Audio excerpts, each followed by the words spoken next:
Well, howdy everybody.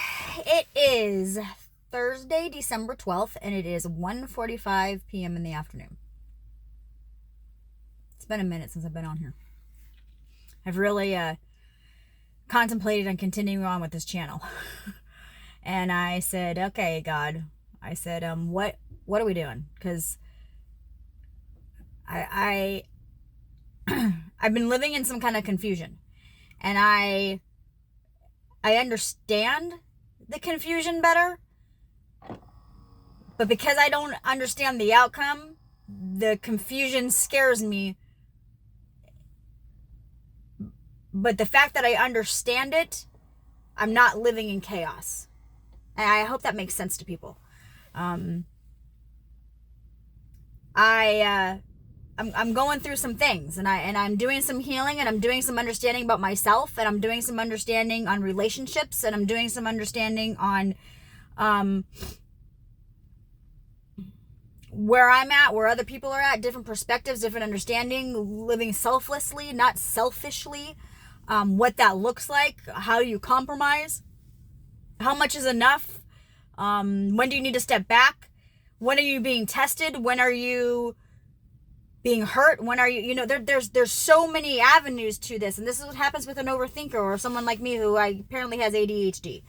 So, and then you just kind of go, okay, like we gotta figure this all out, and we gotta try and balance this, and how do we do that? Well, I had to keep looking at myself and going, how are you balancing? What are you doing internally to stay aligning with God, stay aligning to His truth, to who He is?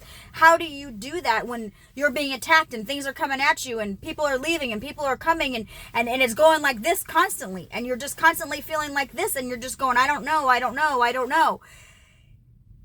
But it's in the I don't knows where God is. It's in the trials, it's in the confusion, it's in the when they talk about Jesus and He walked on the water and He put His hand out and he said, come to me, and Peter went, okay, and so you kind of go, He's reaching His hand out to you in that chaotic moment. And how do you see God in those circumstances? How do you do that? You have to spend time with God. I'm having a really hard time balancing that right now. With some personal things that are happening in my life and understanding what it means to trust God in survival mode, or what you think is survival mode, and maybe it's really not. And so you kind of had to work through that. You kind of had to figure that all out. Well, how do you figure that? You ask a lot of questions, and so I ask all these questions, and then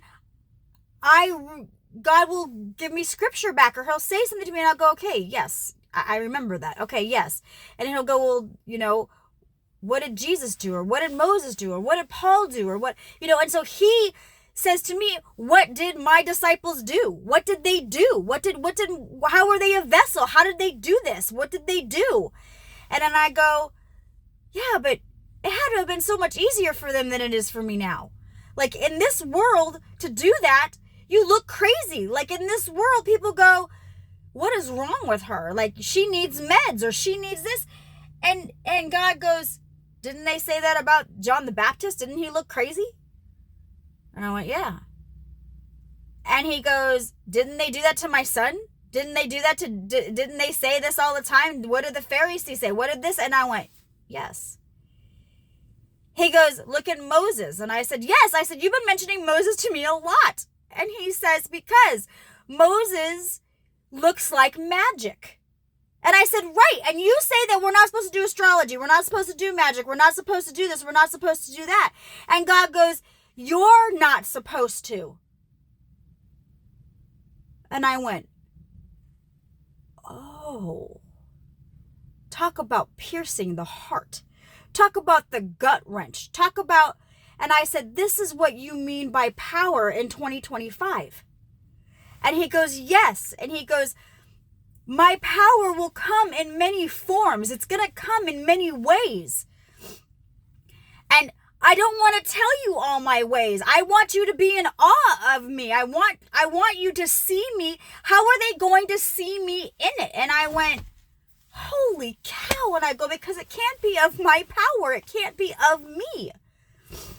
So how do you do that? You have to go with the flow so that you're in awe. Because if you go into it with an expectation of God and it doesn't happen, then you're questioning God.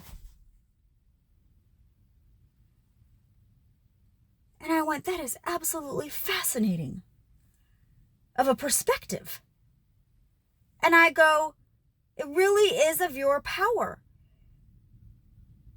And I said, this is where everybody is stuck.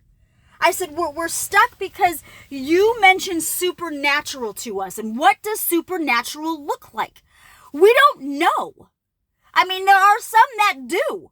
But we question it. Like, we question those that are getting healed physically. Like, were they scripted? Did they really do that? Was that really of God? Were they really serving God? Were they really vessels for him? Could Jesus really do this? Could Moses really turn the staff into a serpent? Could he really are these all stories? Are these all make-believe? Are these all real? Well, we have to ask those questions, right? We have to start asking God those kind of questions in order for God to show up differently in this time and in this era.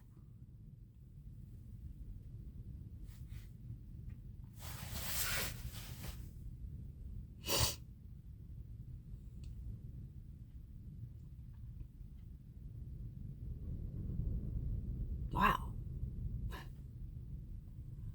I go, wow, every time with God. Like, I go, supernatural means it's not natural.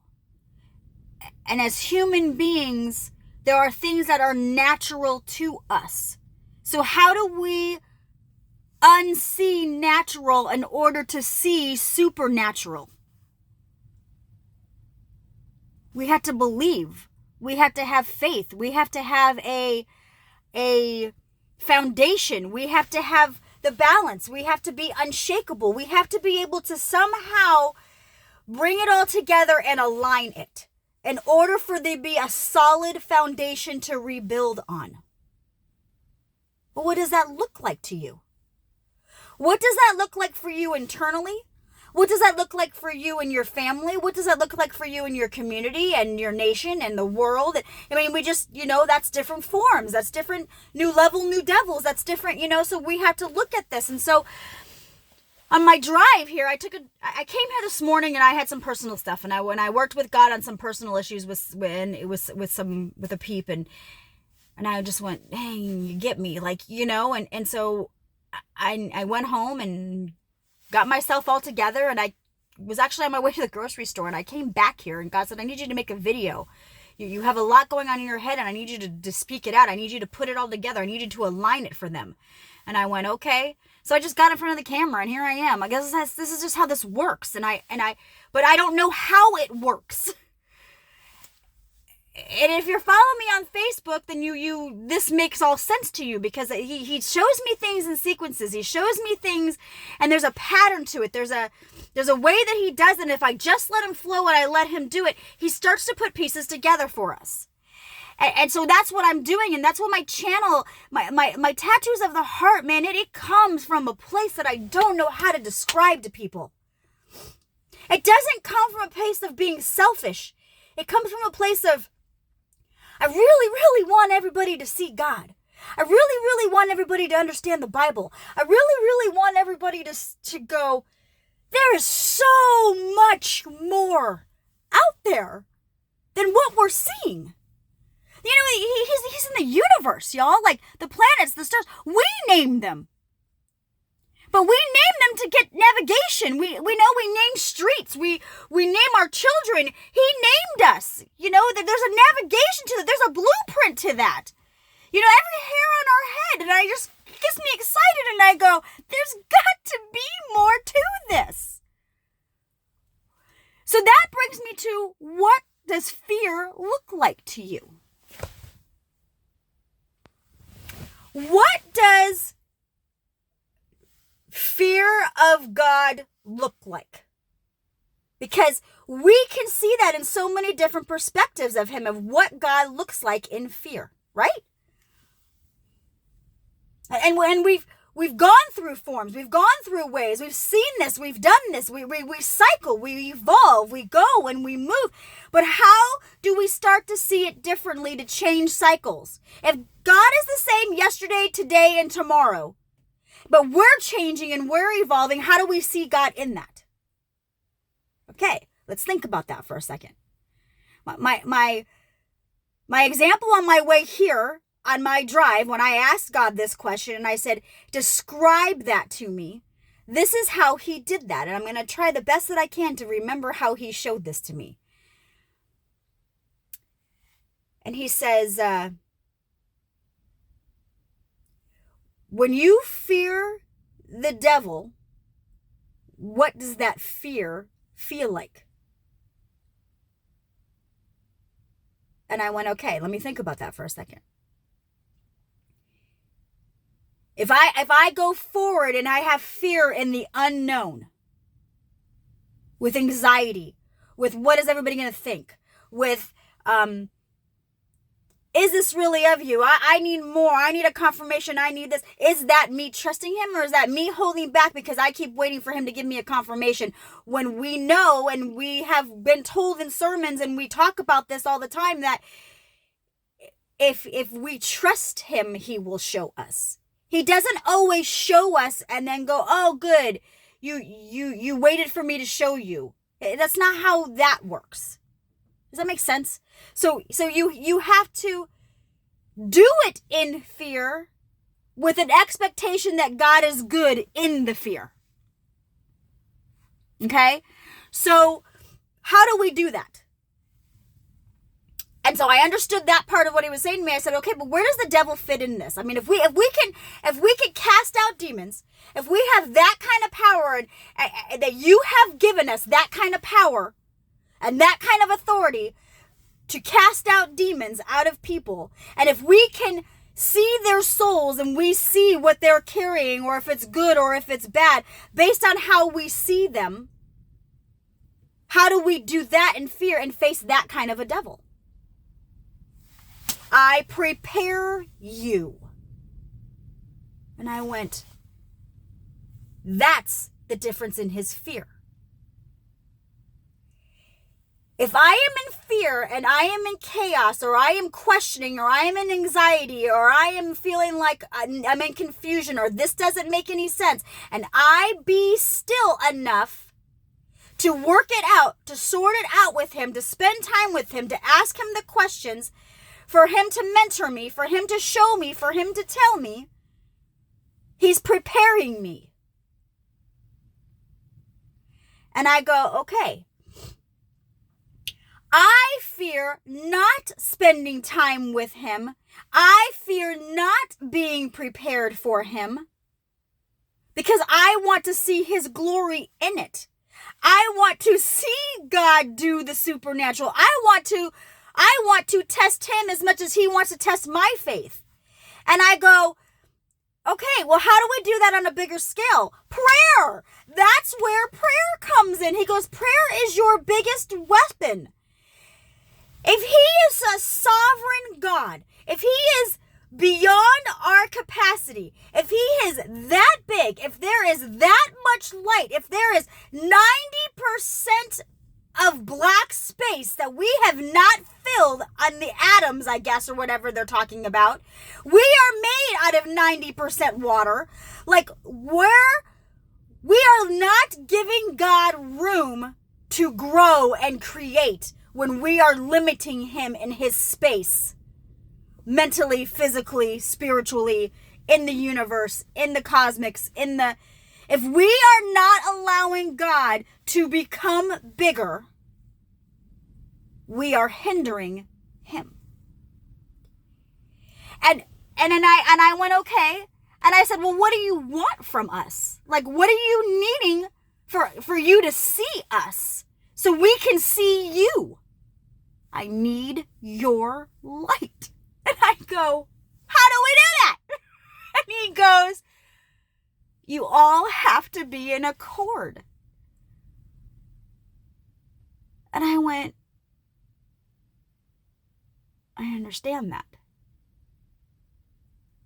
So I said to him, I go, okay, if you want us all in one accord, if I could see, you know when you have a dream and sometimes you see the dream through your eyes, but sometimes you can see yourself in the dream? He showed me from his eyes. I'm in the galaxy and I'm looking at Earth. And Earth is so small compared to the space in which God sees it. So when we have a puzzle piece and we only have one little piece to it, we have no idea what the picture is, right? And I've been talking about puzzle pieces throughout my whole journey. And so as we put puzzle pieces together, we start to see his picture become bigger. Well, when you start to put the puzzle pieces of the Bible together, they start to align and they start to have patterns and they start to have dates and they start to have numbers and they start to have meetings and everything has a purpose, everything has a time. So what are we aligning? What are we looking at now? And I go, okay. Sorry, I need tissue, y'all. My nose is running. And I go, okay. Sorry. And I go, okay. So what are we doing in that? I have tissue. So I go, okay. What are we doing in that? Like, what are we seeing in that? And God goes, all right. If I am this big compared to you, your light has to shine enough for me to see you. What's our love languages? What is your love language? You know, mine I think is serving an affirmation. But I like being told I did a good job. Some of us need that. Some of us are like, good job. You know, well, God says, well, don't depend on people for that. Depend on me to say good job. Good job, my good and faithful servant, right? You know, and I go, okay. I go, so explain that to me. The more people that align, the bigger the light, the more God sees you loving him, the more he wants to come to us. Isn't that the trust? Who do we trust? Who are our peeps that we're trusting? We trust those that let us be us, right? That can handle our light, that can handle our good, that can handle our attitudes, that can handle our love, that can handle, you know, and if not, then our light gets dimmed and negativity happens and word curses happen and you have to change it. So how do you know your worth? How do you go to battle? How do you do that? How do you put on that armor knowing what you're going into when you're going into it? You got to work all that out. You got to heal. You can't help somebody if you haven't helped yourself, but it's not always for you to help, for you to learn. It's for you to grow. It's for you to be tested. It's for you to figure it out, right? So how do you do that? We have to depend on God in some way. And sometimes you get to the point where you already are depending on God and now you need your peeps because you went to God first. You worked it out. You sorted it out. And then you went to your peeps going, okay, I looked at it from this angle. I did this. I spent time with God. I did that, blah, blah, blah, blah, blah, blah. And you just kind of work it all out. And I go, okay, but I'm human. So help me understand, why is it looking like this? Because maybe there's a perspective I'm missing. Maybe this is where your peeps come in, your team. You know, when you have a business, you may have an idea, but you don't know how to execute that idea. You just know how to do the idea, and it's up to somebody else to execute. You have a team that does that for you, right? You have a team. I don't know all the fancy stuff. I don't know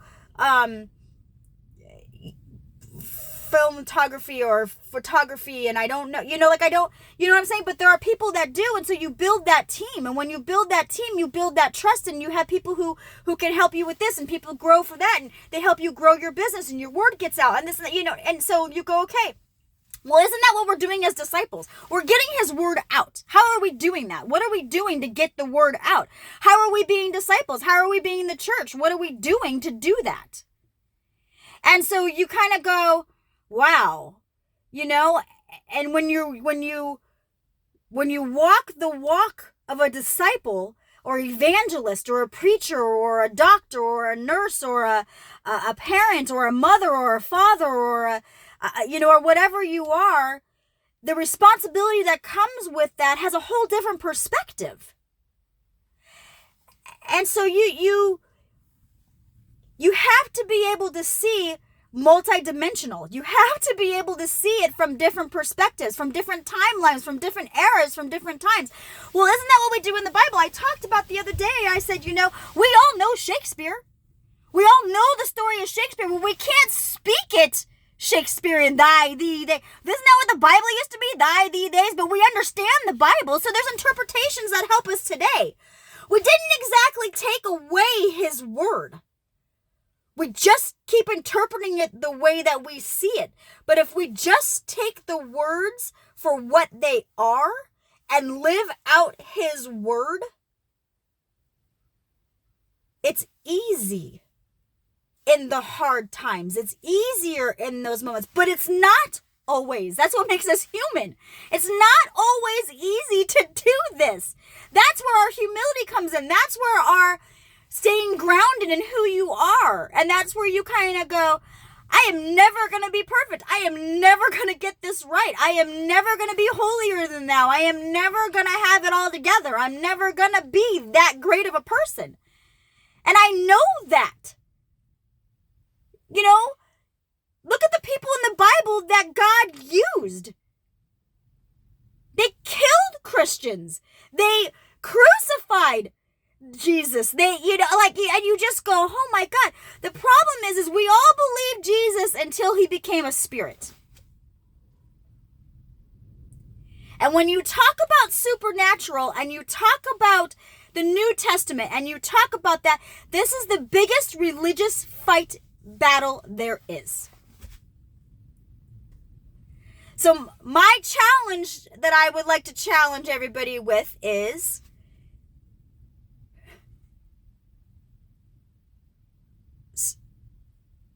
stop religion.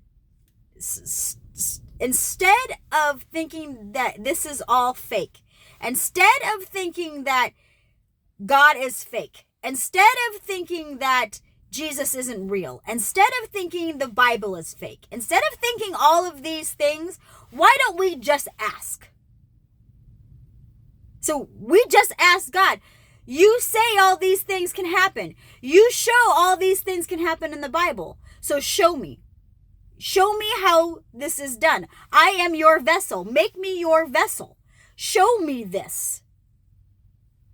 And so you speak that out. You manifest that. You pray that out. If it is God's will, it will be done, because what you ask of him, he will do if that is what his will is.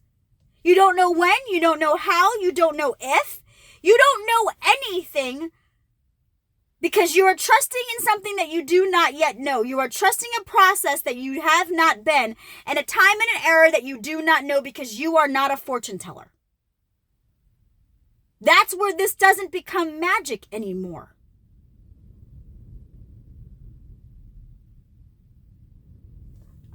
I am not a fortune teller. We already have the story told for us. We just have to get to the end. But the end is not the end of the world. It's a new world. It's a new beginning. It's a new era. We're going to evolve. New year, 2025. Something new is coming. So, is he coming back? What does that look like? We all have an idea, but do any of us actually know? No! So what are we fighting about? Let's just find out. Quit fighting over what you don't know, and let's just find out.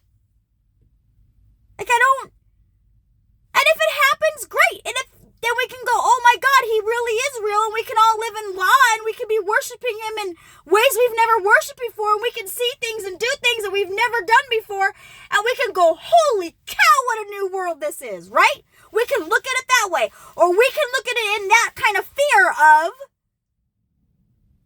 guilt, shame, condemnation. She's crazy. This is nuts.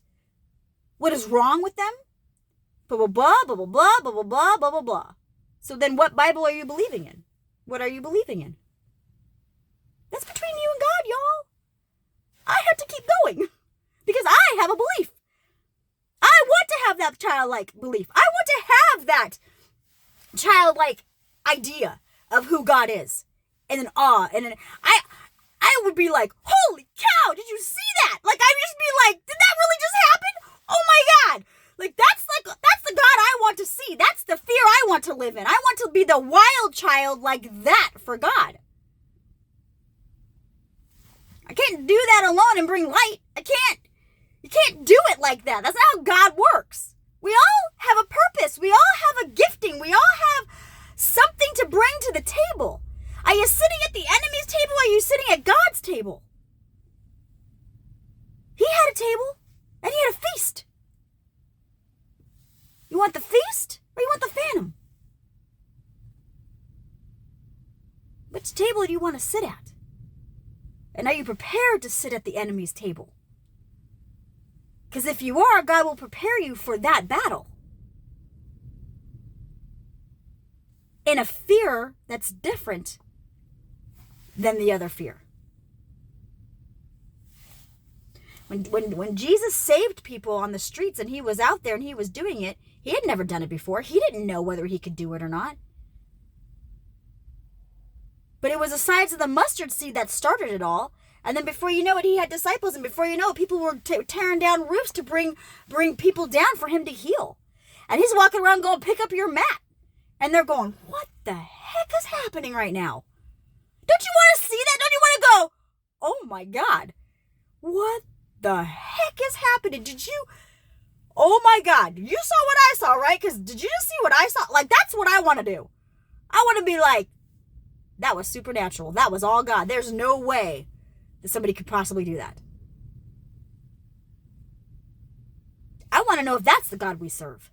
How do we do that? I have no idea. But I want to find out. Don't you?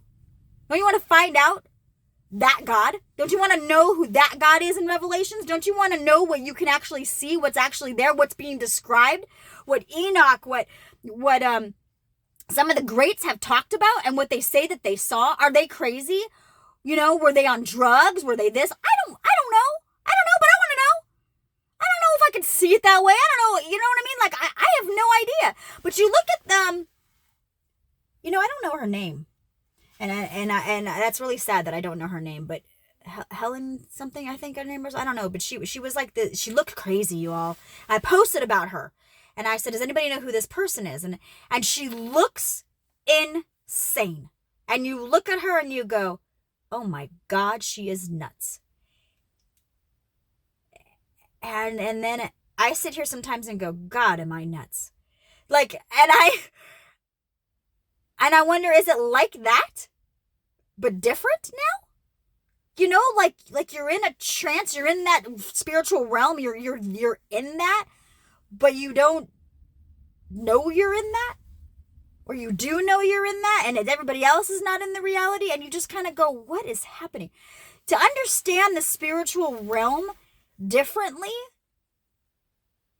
you had to have first understood the spiritual realm in other ways, in other dimensions, in other areas of your life. And you had to have seen him there in order to see him higher, in order to expand your mind, in order to see things that, you know, when he talks about in the Bible that, you know, things that are, you know, it's my mind, not yours. You know what I mean? And you kind of go, okay, God, all right.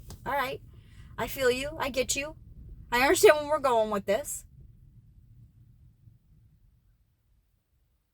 And that's been my past couple days, y'all. And I went through the trenches, and I've been through some stuff this week that I don't want to talk about. It's my personal stuff, and I don't want to talk about it all. And it's been long, and it's been exhausting, and I'm done with it. And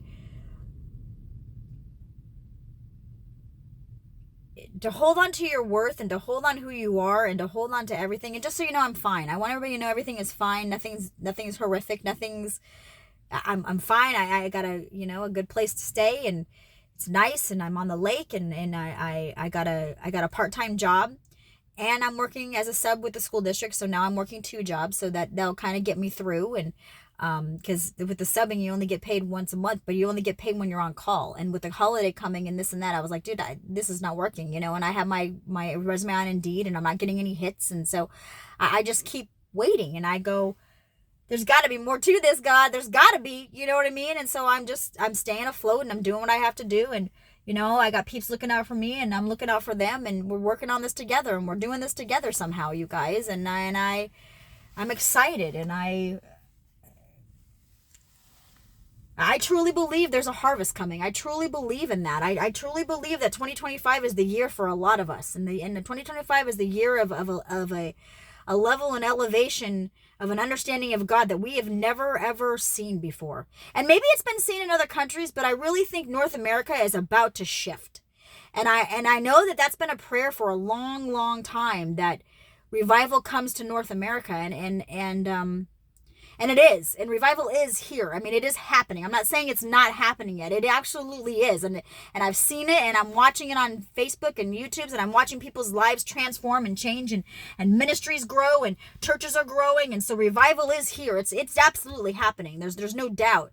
But to the level that revival can be, and how many more souls we can save, and how many more people that we can slay the demonic influence off of, is something that I don't think people realize when we really understand the authority that's been given to us on earth. And I truly believe that. I truly believe that we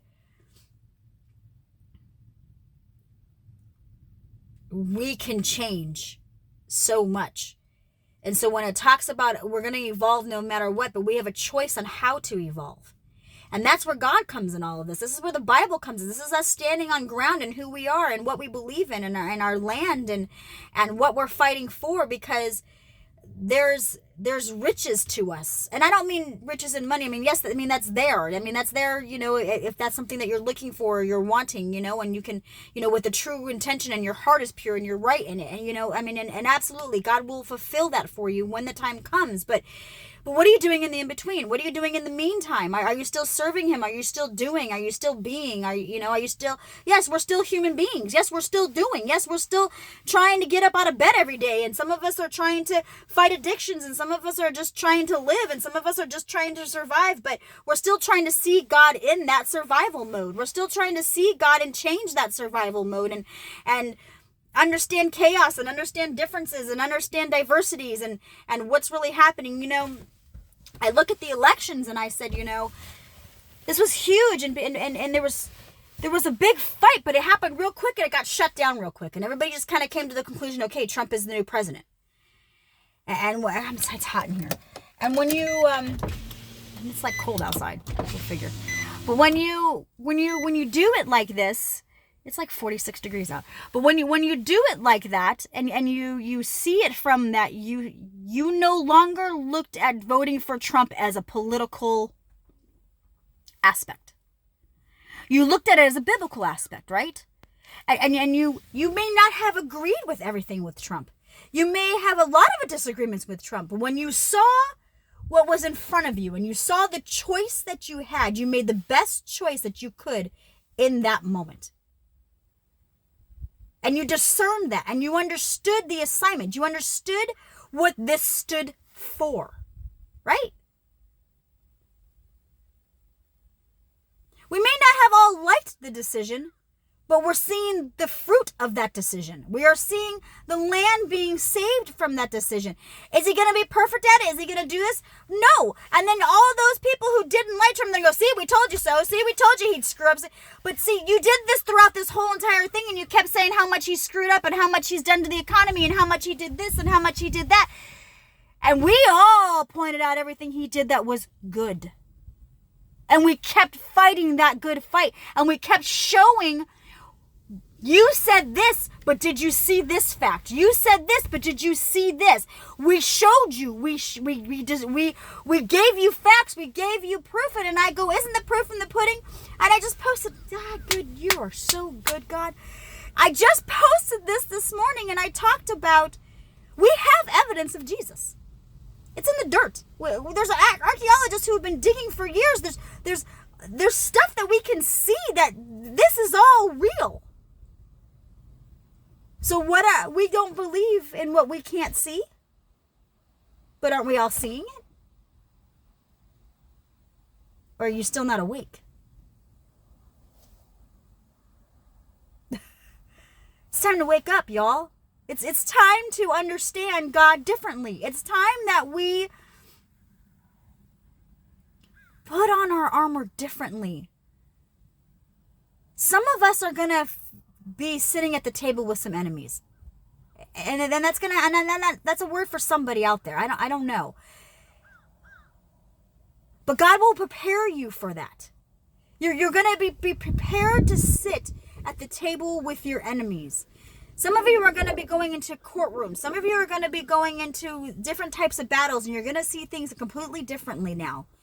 Your armor is going to be on with righteousness and integrity and a fear of a boldness that you've never had before. It's going to look different to you because God has prepared you for that. And then for others, you're going to see a harvest. You're going to level up. You're going to, we're not all going to fight the battle looking the same way. Some of us are going to fight a battle from a victory place, and others are going to fight a battle from the enemy's place. And this is where we're not to judge. This is where we are not to compare each other. We can't do this to one another. Otherwise, how are we going to build the giftings and build the team and align differently for God? How are we going to bring revival back in a bigger way than it already is if we all go, oh, that was revival. That's good. We're done. Thank you, God. Thank you, God. Thank you for that. Thank you. We appreciate that. Okay, we got that. Don't we want more? Don't we want to evolve more? Don't we want to see more? Don't we want to do more? Because if God is an ever evolving God, the same yesterday, today, and tomorrow, then we better start evolving with God, not the flying monkeys. I don't know how else to word that.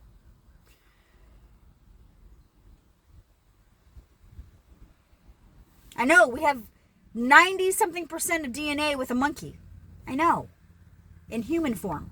What is our DNA in supernatural form?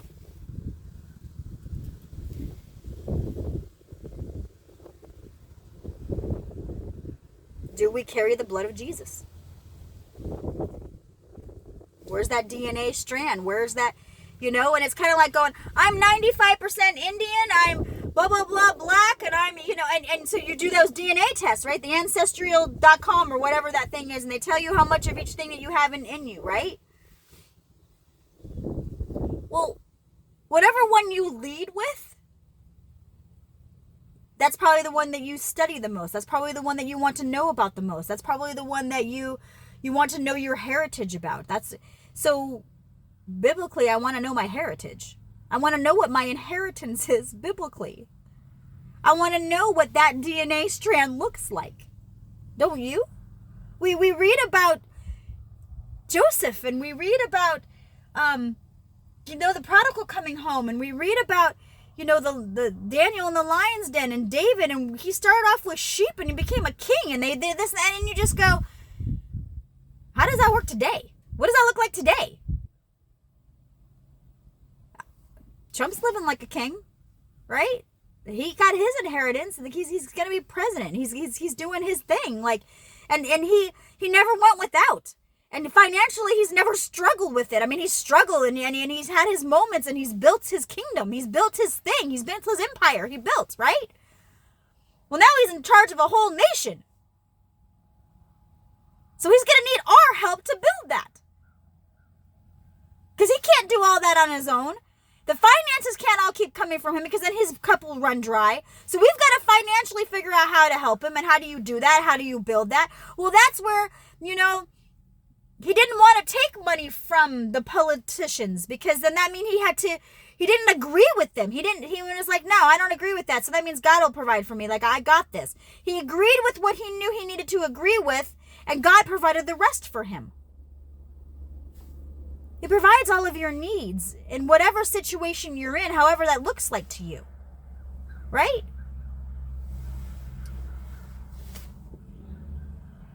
But somehow you gotta stay humble in it, and somehow you gotta figure out how to align that. Well, he reminds you how human you are. He puts you in positions to humble you, not humiliate you.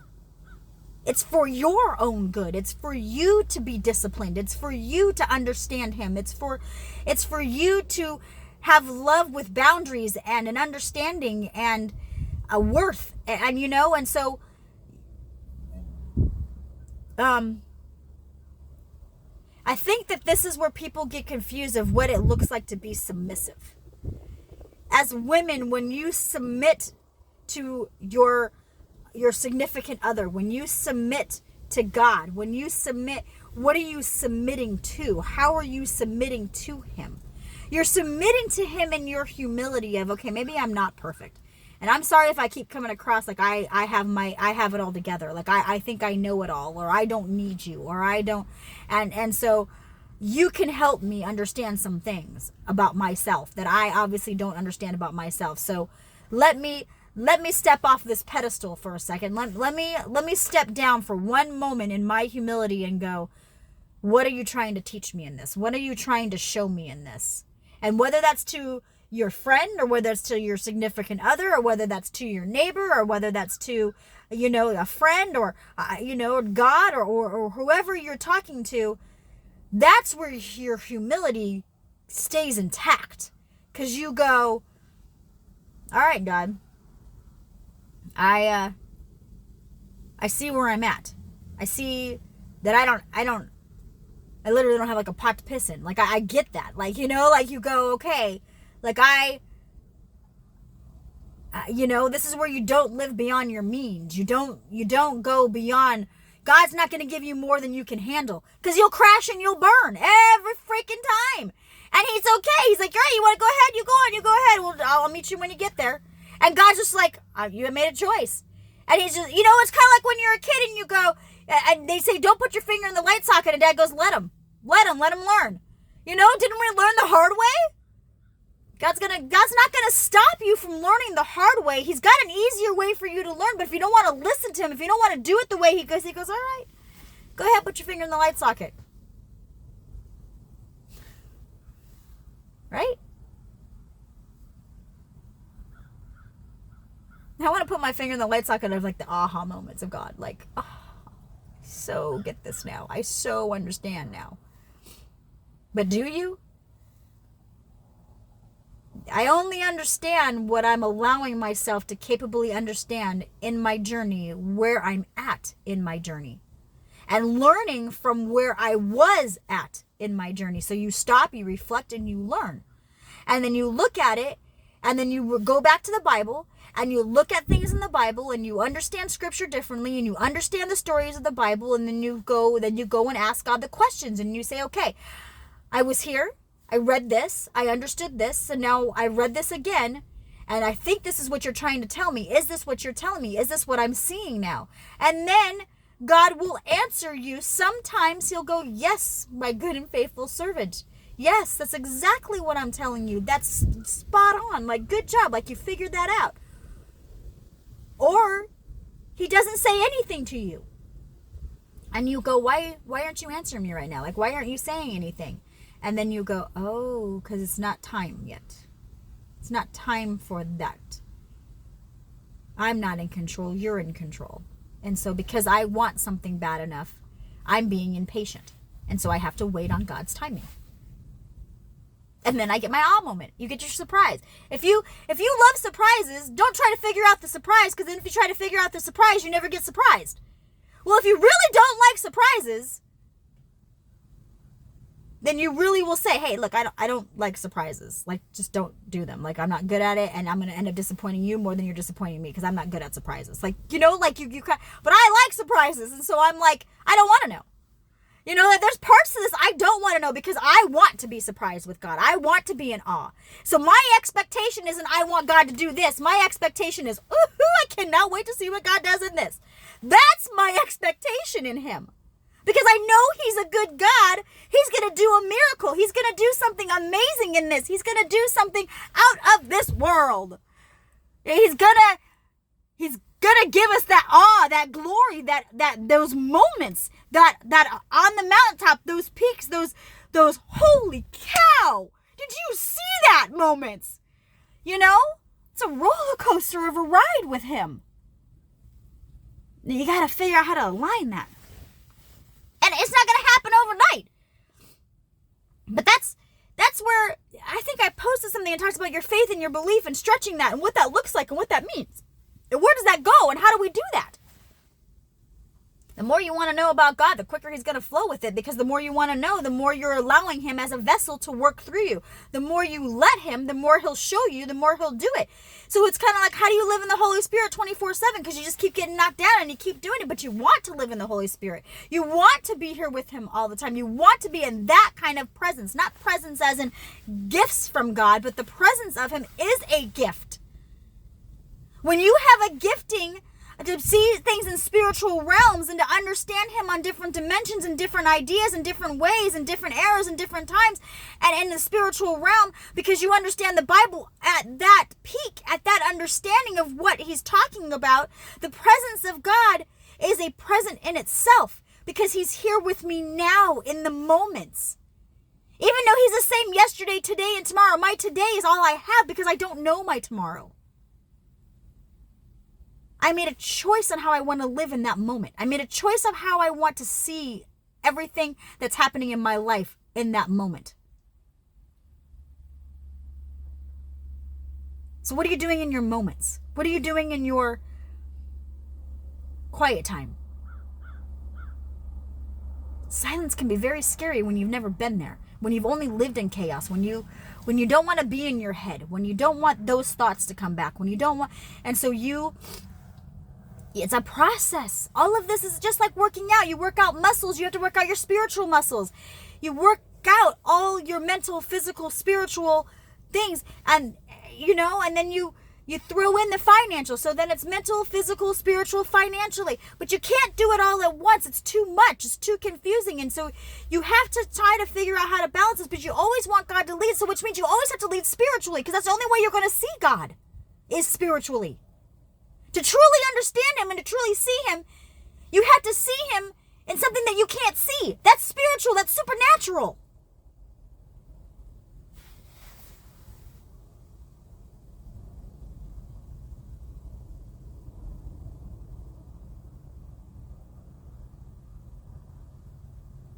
Tomorrow's my birthday, and I go, man, where I was and where I've come from, like I'll be 49, and I go, wow, like that's. And I look back at the pictures when I was big. I don't even know who that person is. Because if you don't know, I had gastric bypass surgery back in 2015. And I was a whole different person. I don't even look the same. And everybody goes, that doesn't even look like you. And I go, was that me? Or am I now who I was meant to be? That's a transformation, right? That's evolving, that's changing, that's doing. But not everybody sees that transformation that way. Not everybody sees your evolution and your evolve that way. They're taken back by it. They're scared by it. They don't understand it. That's not who they saw. That's not. And don't you look at kids, people's kids, and then you haven't seen them for a long time, and you see them again, and they're like adults, and you go, wait, what happened to the 6-year-old that I saw? Right? And you go, wow, they've really changed. Wow, they really grew up. Wow, things really happened. Wow, things really changed. Like, and then you watch them go through puberty, and they're like, oh, they look, he's got his little fuzz, and now he's got like a full-grown beard. Like, like you watch the evolve happen. You watch the transformation happen, and God can transform you. He can transform if you allow him to.